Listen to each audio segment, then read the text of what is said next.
Hello welcome back to elite recipes. இப்போ நம்ம purple cabbage with ஒரு வடை மேக் பண்ண போகிறோம். இது ஈவினிங் டீ டைம் ஸ்நாக்ஸாகவும் எடுத்துக்கலாம், இல்லைனா நம்ம லஞ்ச் ரெசிபிக்கும் இதை எடுத்துக்கலாம். இது ரொம்ப டேஸ்டி அண்ட் ஹெல்த்தியான சைட் டிஷ் ரெசிபி. இப்போ நான் வந்து கடலை பருப்பு, சன்னா தால் 100 ml கப்புக்கு 3/4 முக்கால் கப் எடுத்திருக்கேன். இதை நல்லா வாஷ் பண்ணிட்டு தண்ணியில் ஊற வச்சுக்கோங்க.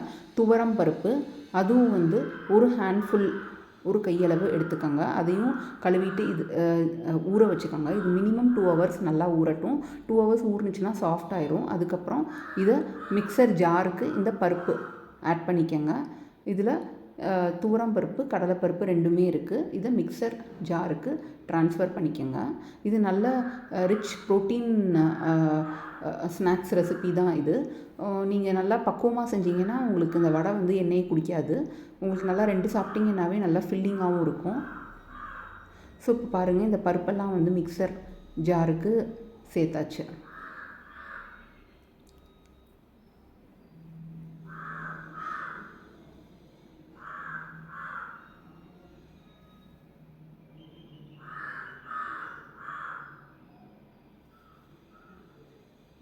இதில் நான் இப்போ 4 வரமிளகாய், 4 ரெட் சில்லி சேர்த்துருக்கேன்.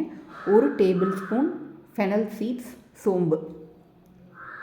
இதை வந்து நீங்கள் ரொம்ப மாவு மாதிரி அரைக்காமல் கொஞ்சம் குறன்னு அரைச்சிக்கோங்க. அப்போ தான் நம்ம வந்து வடை மேக் பண்ணும்போது டேஸ்ட்டு நல்லாயிருக்கும். ஸோ இந்த பக்குவத்துக்கு மிக்சியில் அரைச்சிக்கோங்க. இதை ஒரு பவுலில் ட்ரான்ஸ்ஃபர் பண்ணிக்கோங்க.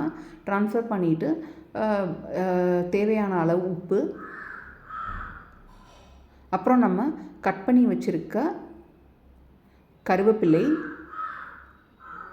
ஒரு 5-6 சின்ன வெங்காயம் நைஸாக கட் பண்ணி வச்சுருக்கேன், அதையும் சேர்த்துக்கோங்க. ஒரு 2 கையளவு பர்பிள் கேபேஜ் அதையும் சேர்த்துக்கிட்டுருங்க. இதெல்லாம் இப்போ நல்லா கை போட்டு மிக்ஸ் பண்ணிக்கோங்க. அப்போ தான் உப்பு, காரம் எல்லாமே ஒன்று சேரும். இது ரொம்ப ஈஸி தான் செய்கிறது. கண்டிப்பாக நீங்களும் ட்ரை பண்ணி பாருங்கள். ரொம்ப டேஸ்டியான ரெசிபி. இதை வந்து நீங்கள் பர்பிள் கேபேஜ்லேயும் செய்யலாம், நம்ம நார்மலாக வர ஒயிட் கேபேஜ்லேயும் செய்யலாம். இதே பக்குவத்தில் நீங்கள் இதில் புடலங்காய் கூட சேர்த்துக்கலாம். புடலங்காவையும் நைஸாக கட் பண்ணிவிட்டு இந்த பருப்போடு சேர்த்து மிக்ஸ் பண்ணிங்கன்னா ரொம்ப நல்லாயிருக்கும். இப்போ இதை நல்லா மிக்ஸ் பண்ணிவிட்டு கொஞ்சம் கொஞ்சமாக எடுத்து பால் ஷேப்புக்கு இதை மேக் பண்ணிக்கோங்க. அதுக்கப்புறம் இதை வந்து ஃப்ளாட்டாக இப்படி தட்டி வச்சுக்கோங்க. இதே மாதிரி ஃபஸ்ட்டு எல்லா பருப்புலையும் ஷேப்ஸ் மேக் பண்ணிட்டுருங்க. இது கண்டிப்பாக எல்லா ஏஜ் பீப்புளுக்கும் ரொம்ப பிடிக்கும். உங்களுக்கு வேணும்னா நீங்கள் லைட்டாக வந்து ஜிஞ்சர் கிரேட் பண்ணி இதில் சேர்த்துக்கலாம். இது பார்க்கவே ரொம்ப அழகாக இருக்குது. பர்பிள் கலரில் இந்த பருப்பில் தெரிகிறது பியூட்டிஃபுல் கலராக இருக்குது.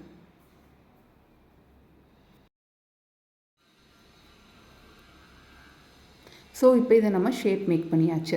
இப்போ கடாயில் ஆயில் போர் பண்ணிவிட்டு, ஆயில் நல்லா சுட்டதுக்கப்புறமா நீங்கள் வந்து இந்த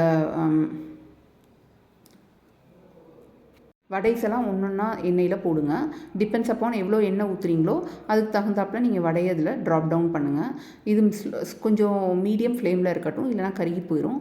ஸோ இது இப்படி ஸ்லோவாக வெந்ததுக்கப்புறமா அடுத்த பக்கம் திருப்பி விடுங்க. ஸோ இது கொஞ்சம் நல்லா கிறிஸ்பியாக வேகிற வரைக்கும் இந்த வடையை நல்லா வேக வச்சுக்கோங்க.